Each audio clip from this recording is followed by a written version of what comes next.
या ठिकाणी मी सांगू इच्छितो, भरत गोगावलेंना सतत डावलण्याचा कार्यक्रम सुनील तटकरे करत आहेत. रायगड जिल्ह्यामध्ये आमचे भरत गोगावले यांची वाढणारी दिवसेंदिवस वाढणारी क्रेज आणि लोकप्रियता याचा धसका सुनील तटकरेंनी घेतलेला आहे असं मला वाटतं.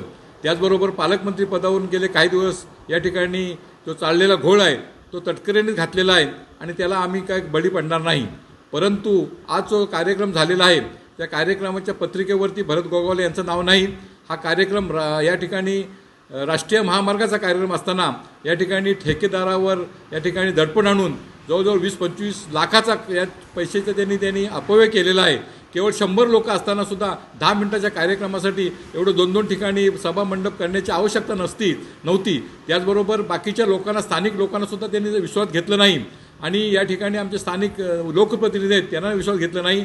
फक्त त्यांनी या ठिकाणी कार्यक्रम करत असताना राष्ट्रवादी काँग्रेसचा मेळावा केलेला आहे आणि म्हणूनच या ठिकाणी सांगेन की या ठिकाणी असे कार्यक्रम करत असताना महायुतीमध्ये आमचे मंत्री गोगावले साहेब आहेत आणि या ठिकाणी पालकमंत्रीपद ते होतील आणि ह्या धसका घेतल्यामुळे ते नेहमी डावळत आहेत.